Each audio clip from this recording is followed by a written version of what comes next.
नमस्कार, जोहार झारखंड में आपका स्वागत है। आपके साथ मैं हूं शिप्रा झा। झारखंड विधानसभा के नए भवन में नमाज अदा करने के लिए अलग से कमरे की व्यवस्था की गई है।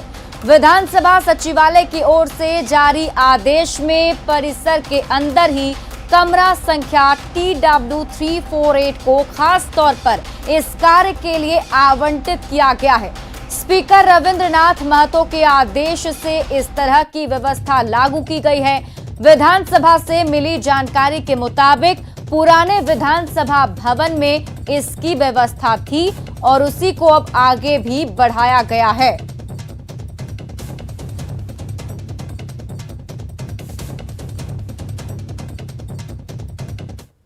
अब झारखंड विधानसभा में नमाज अदा करने के लिए एक कमरा अलॉट करने का मामला तूल पकड़ने लगा है। नेता विरोधी दल के मुख्य सचेतक विरंची नारायण ने विधानसभा अध्यक्ष से हनुमान चालीसा पढ़ने और प्रार्थना और उपासना करने के लिए भी एक कमरा देने की मांग की है। जब मुस्लिम समाज नमाज अदा कर सकते हैं तो जो हिंदू धर्मावलंबी हैं वो हनुमान चालीसा क्यों ना पढ़ें? वो भी तो हनुमान चालीसा पढ़ते हैं।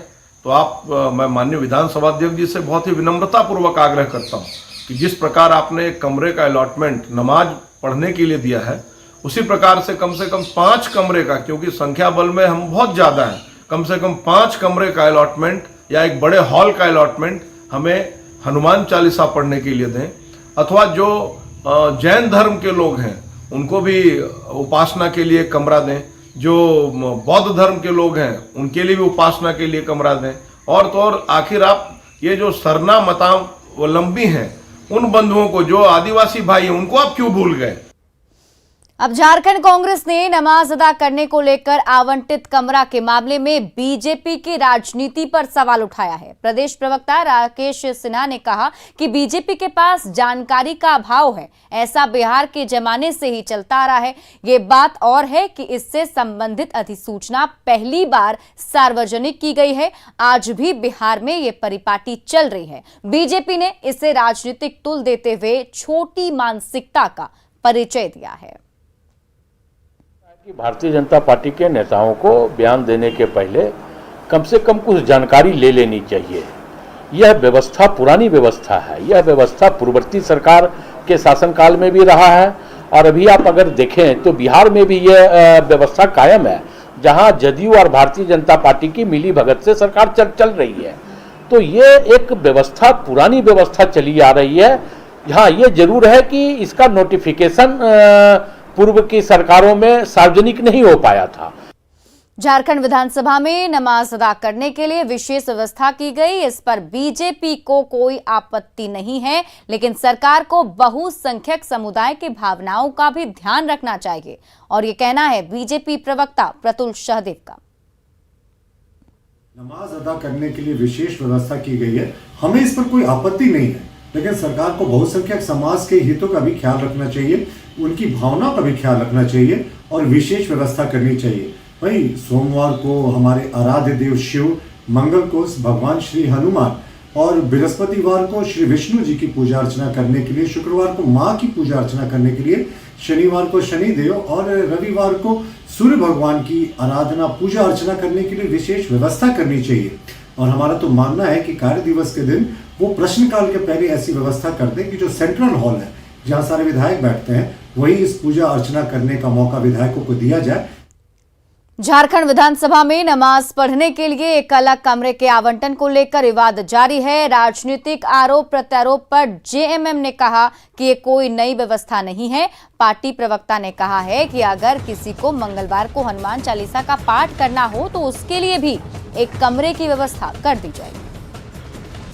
इनके पास एक ही एजेंडा है, धार्मिक उन्माद फैलाना। अगर इतना ही चिंता थी हिंदू धर्म की तो विधानसभा तो बना है आपके कार्यकाल में, पिछली सरकार ने बनवाया है। उसमें एक मंदिर का भी प्रावधान कर देते, बजरंगबली की मंदिर बनाते। लेकिन जो व्यवस्था अभी विधानसभा अध्यक्ष ने दी है वो व्यवस्था पहले से भी है, ये जानने की जरूरत है। और मुझे लगता है कि जहां तक बात है नमाज अदा करने की, शुक्रवार को जो भी अल्पसंख्यक माइनॉरिटी के लोग हैं, इस्लाम धर्म के लोग, वो नमाज अदा करते हैं।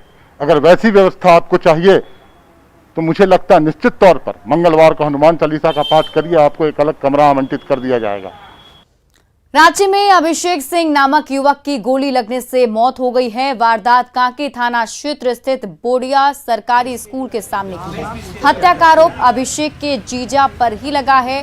पूरा विवाद दुकान के सामने ट्रक लगाकर छड़ उतारने के दौरान। दुकान के सामने दिए हैं। इसी विवाद में जो है दोनों पक्षों के बीच आपस में हाथापाई और तू मैं हुआ। उसके बाद अभिषेक सिंह के द्वारा जो है एक हथियार जो है वो लाइसेंसी हथियार जो कि छोटू सिंह का था, अभिषेक सिंह छोटू सिंह का साला है, वो लेकर के यहाँ पर पहुँच गया। इसी दौरान जो है दूसरे पार्टी के द्वारा जो है वो हथियार देख करके भागने का प्रयास किया गया। उसी दौरान जो है छोटू सिंह और अभिषेक सिंह और 2-3 लोग और जो उनके पक्ष के थे, उन लोग उस हथियार को छीना झपटी में ये गोली चलने की बात सामने आई है। अगली खबर धनबाद से है, जहां हीरापुर दुर्गा मंदिर के पास अभय अपार्टमेंट में 6 से 7 की संख्या में आए डकैतों ने जमकर उत्पात मचाया है। अपराधियों ने गृह स्वामी को बंधक बनाकर बंदूक की नोक पर डकैती की घटना को अंजाम दिया और जेवरात समेत 50 लाख की संपत्ति लूटकर फरार हो गए। इतना ही नहीं, जाते जाते अपराधियों ने बेसमेंट में खड़ी 3 बाइक को भी अपने साथ ले जाने की कोशिश की, लेकिन दूर तक ले जाने में नाकाम रहने पर इसे कटपुल के पास छोड़कर भाग खड़े हुए। वहीं डकैती कांड से आसपास के लोगों में दहशत है। फिलहाल पुलिस पूरे मामले की छानबीन में जुट गई है। 2 बजे रात में 6 को तो मैंने देखा था। घुसा कैसे था? तोड़ दिया आगे का दरवाजा। अच्छा, घर में आप थे और कौन थे? अकेले थे? वो लोग का चेहरा खुला हुआ था या बंद? बांधे हुए थे। हथियार भी लिए हुए था क्या? पिस्टल लिया हुआ था। क्या बोला आपको? पिस्टल लिया हुआ था, रड लिया हुआ था, चाकू लिया हुआ था। क्या बोला आपको? चाबी मांगा, वहाँ गया रूम में, वहाँ पर हम लोग डकैत थे, चुप रहो, हमला नहीं करोगे। पहले चाबी लिया, उसके बाद सब हाथ पैर मुँह बांध दिया। चोरी है, कैसे डकैती हुआ ना? डकैती पूरा डकैती एकदम रिवॉल्वर मेरे को 3 रिवॉल्वर सभी लोग को सब 2 जन था, हम था, हमारा भतीजा था, भतीजा में था, मैं इधर में था। घुसा था कैसे? तोड़ के दरवाजा तोड़कर 6 लोग थे, सभी हथियार बंद थे। सब हथियार था। बिठा दिया, अब बोलता चुप, माँ बहन का गाली पकड़ा था। तो उसके बाद फिर हमको बांध दिया। बांधने के बाद मेरा पैंट खोल के उधर अंदर फेंक दिया। उसके बाद फिर हमको फिर वहाँ पर चादर से लपेट के वहाँ पर रखा। एक आदमी रिवॉल्वर दिखा के रखा। धनबाद के नेताजी सुभाष चंद्र बोस जंक्शन गोमो प्लेटफॉर्म 3 पर एक ट्रैक्टर अचानक से पलट गया और पटरियों के बीचों बीच फंस गया। इस दौरान हावड़ा दिल्ली रेल मार्ग बाधित हो गया। बताया जा रहा है कि ट्रैक्टर को पीछा करने के दौरान ट्रैक्टर पलट गया।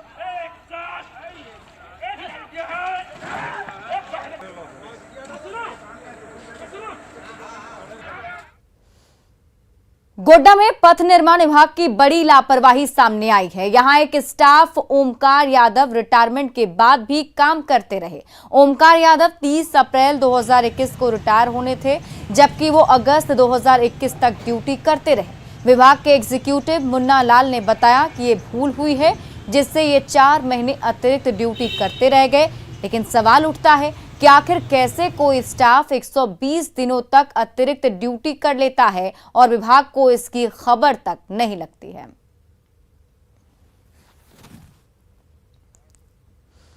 सीबीआई ने एक बड़ी कार्रवाई को अंजाम देते हुए जेईई मेंस एग्जाम में फर्जीवाड़े को अंजाम देने वाले आरोपियों में से 7 प्रमुख आरोपियों को गिरफ्तार किया है।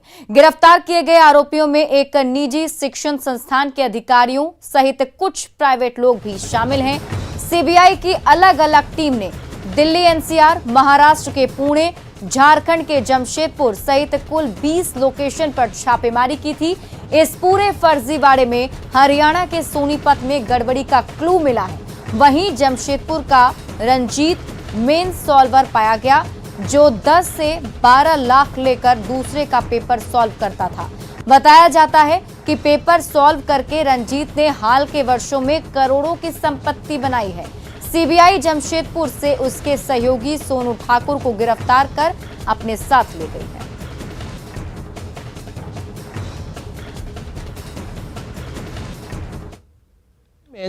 एग्जाम में हुए फर्जीवाड़े में केंद्रीय जांच एजेंसी सीबीआई ने 20 जगह छापेमारी की है। वहीं फिलहाल मौजूदगी सोनीपत के हिंदू कॉलेज ऑफ इंजीनियरिंग के सामने है, जहां पर 26 अगस्त और 1 सितंबर को जेईई मेंस की परीक्षा हुई थी, लेकिन अब वो परीक्षा सवालों के घेरे में है। कहीं ना कहीं उस परीक्षा में जो विद्यार्थी बैठे उन पर कहीं ना कहीं सीबीआई ने सवाल खड़े किए हैं। सीबीआई के सूत्रों के अनुसार बताया गया है कि यहाँ पर जो एग्जाम हुए उन एग्जामों में छात्र बैठे जरूर थे, लेकिन टेक्निकल कोई और उनका पेपर कर रहा था। सीबीआई के सूत्रों के अनुसार 10 से 15 लाख रुपए में एक छात्र से लिए गए थे और उन्हें कहा यह गया था कि वो सिर्फ टेक्निकल पेपर नहीं देंगे, वो कंप्यूटर के सामने बैठकर कैलकुलेशन करते रहेंगे और माउस को हिलाते रहेंगे ताकि ये लगे कि वो एग्जाम दे रहे हैं। और यहाँ पर जो सीबीआई है इसी कॉलेज में पहुंची थी और 10 से 15 घंटे बताया जा रहा है कि सीबीआई यहाँ पर रही, लेकिन क्या कुछ यहाँ से लेकर गई इस बारे में ना तो कॉलेज के आला अधिकारी बता रहे हैं और ना ही सीबीआई ने सोनीपत पुलिस को इस मामले में कोई जानकारी दी थी। सोनीपत से नितिन आंतिल, न्यूज़ 18। जेईई फर्जीवाड़ा मामले में सरायकेला के आदित्यपुर से सीबीआई की टीम टेंट कारोबारी सोनू ठाकुर को 9 घंटे पूछताछ के बाद अपने साथ रांची ले गई थी। इस दौरान पूछताछ में सोनू ठाकुर ने कई खुलासे किए हैं। पूरे मामले में फर्जीवाड़े का आरोप एडू इंडिया कंसल्टेंसी कंपनी पर लगा है, जिसका ऑफिस रोड बाजार कोलकाता के बगल वाली बिल्डिंग में है। इस कंपनी का मास्टरमाइंड रंजीत कुमार है, जो कंपनी का मालिक भी है। वहीं रंजीत पुणे में रहकर सिंडिकेट चलाता है। अधिक जानकारी दे रहे हैं जमशेदपुर संवाददाता अभिनव कुमार। मैं खड़ा हूं आदित्यपुर में। जेईई मेंस फर्जीवाड़े को लेकर के एक नया खुलासा सामने आया है। परसों जब यहां सीबीआई की टीम पहुंची थी, टेंट कारोबारी राजू ठाकुर को अपने साथ 9 घंटे पूछताछ करने के बाद रांची ले गई थी। तो पूछताछ के दौरान उन्होंने बताया कि आदित्यपुर के मेन रोड पे जस्ट इस बिल्डिंग में ही 2nd फ्लोर पे एडू इंडिया कंपनी नाम की कंसल्टेंसी है, जिसके मास्टरमाइंड रंजीत कुमार हैं, जो खुद पुणे में रहते हैं। उन्होंने बेंगलोर से इंजीनियरिंग की पढ़ाई की है। उसके बाद से वो सिंडिकेट सारा पुणे से ही संभालते हैं। ये वही एडू कंसल्टेंसी है जो जेईई मेन फर्जीवाड़े में जिनका नाम खुल करके आया है, जो रिमोट सेंसिंग के द्वारा बच्चों का एग्ज़ाम दिया करते थे। उन्हें बस 12 लाख रुपए की भुगतान करने पड़ते थे। तो एक बड़ा खुलासा है यहाँ पे सीबीआई द्वारा पूछताछ में राजू ठाकुर द्वारा बताया गया है कि रंजीत कुमार जो हैं यहाँ के मास्टरमाइंड है। और सबसे बड़ी महत्वपूर्ण बात ये है कि जो एडू इंडिया कंसल्टेंसी इस बिल्डिंग में है 2nd फ्लोर में, उस बिल्डिंग में ना कोई एडू इंडिया कंसल्टेंसी का बोर्ड है ना कुछ है। तो एक खुद में ही सवाल ये निशान है कि ऐसे कैसे ये 10 साल से यहाँ चल रही है। फिलहाल अभी और भी बड़े हमें पूछताछ के बाद सीबीआई द्वारा पता चलते रहेगा कि अभी इसमें कौन कौन शामिल है। एक पूरे बड़े नेटवर्क है या सिंडिकेट कहाँ से ऑपरेट होती है, कैसे चलती है। जमशेदपुर से अभिनव कुमार, न्यूज़ 18। जामताड़ा में कुंडहित प्रखंड के महेशपुर गांव का रेफरल अस्पताल खुद उपेक्षा का दंश झेलने को मजबूर है। लाखों की लागत से बना यह अस्पताल विभागीय उदासीनता से भूत बंगला में तब्दील हो गया है। 84,000 की आबादी वाले कुंडहित प्रखंड के लोग बेहतर स्वास्थ्य केंद्र के अभाव में पश्चिम बंगाल में जाकर इलाज कराने को मजबूर हैं। बंद पड़े रेफरल अस्पताल के भवन की साल 2008 में 72 लाख रुपए की लागत से मरम्मत कराई गई। तब से आज तक ताला नहीं खुला है। महिला लोग का ऑपरेशन, बंधकरण का ऑपरेशन होता है, वही सब एक बार महीना में या 6 महीना में एक बार करके यूज होता है। उसके बाद वैसे ही है पड़ा हुआ। सालों से ना कुछ विकास है और नहीं ये खंडर बन के रह चुका है। ये सरकार की लापरवाही, सरकार की उदासीनता है, इसी कारण नहीं हो रहा। अस्पताल और सीएससी कुंडहित दोनों मर्ज हो गया है और चूंकि सीएससी का नया बिल्डिंग बनकर तैयार हो गया और उसमें काम भी हो रहा है, तो बिल्डिंग की कोई समस्या नहीं, इसलिए अभी सभी काम सीएससी कुंडहित बिल्डिंग में ही संचालित हो रहे हैं। गोड्डा के बसंतराय प्रखंड के कई गांव में अब तक विकास की किरण नहीं पहुंची है। कई गांव में मूलभूत सुविधाओं का अभाव है। आदिवासी बहुल महादेव कित्ता गांव में सड़क तक नहीं है, जिससे ग्रामीणों को काफी परेशानियों का सामना करना पड़ता है। ग्रामीणों को 2 से 3 किलोमीटर पैदल चलकर मुख्य सड़क पर जाना पड़ता है। अगर किसी की तबीयत बिगड़ जाए तो और ज्यादा परेशानी होती है। सड़क कहाँ गांव में सड़क है? नहीं, मेन रोड में नहीं छे, एकदम मेन रोड हो शाहपुर में। तो किसी को जाते हैं अस्पताल तो कैसे लेके जाते हैं?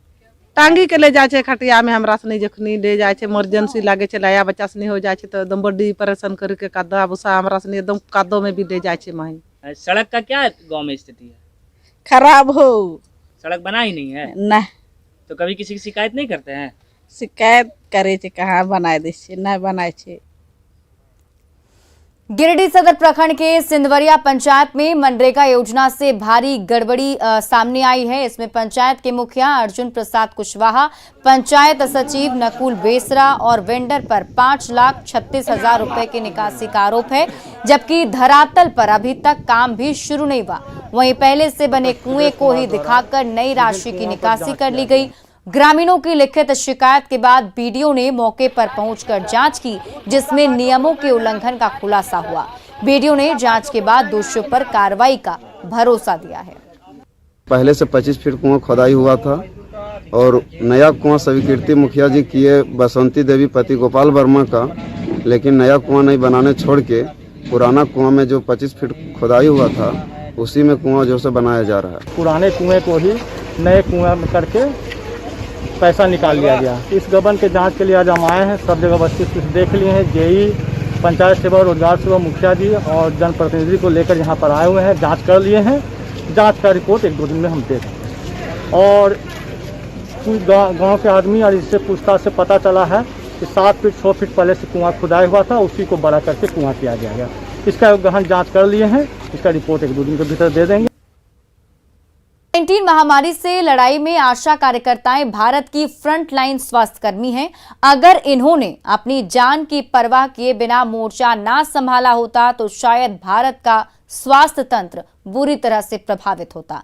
महाराष्ट्र के नासिक जिले की आशा सुपरवाइजर संगीता भोए ने अपने काम से बढ़कर लोगों की मदद की और हमारी संजीवनी चैंपियन बन गई। कोविड-19 टीकाकरण को लेकर नेटवर्क 18 और फेडरल बैंक की जागरूकता मुहिम संजीवनी अ शॉट ऑफ लाइफ ने संगीता से एक मुलाकात की है।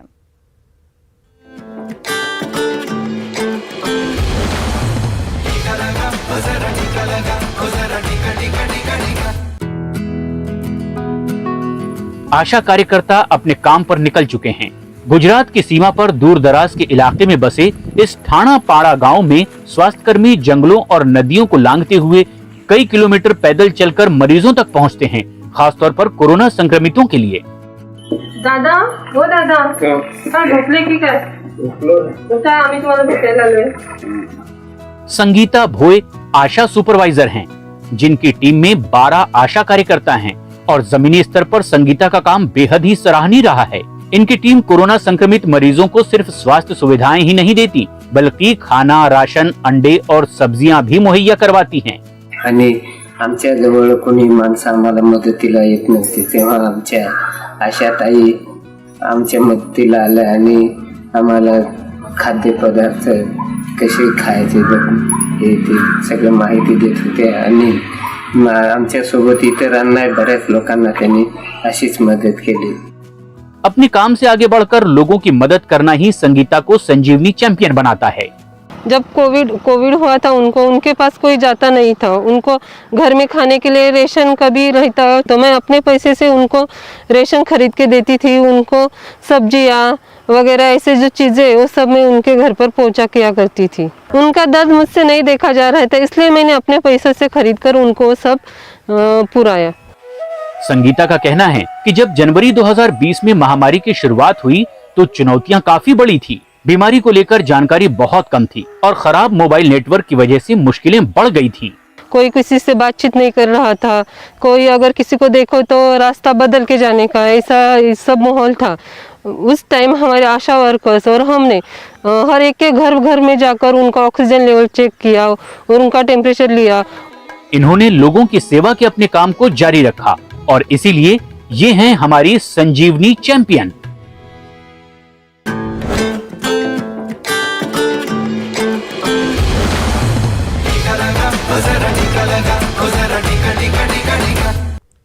और फिलहाल इस बुलेटिन में अभी के लिए बस इतना ही, लेकिन न्यूज़ 18 बिहार झारखंड पर खबरों का सिलसिला लगातार जारी है।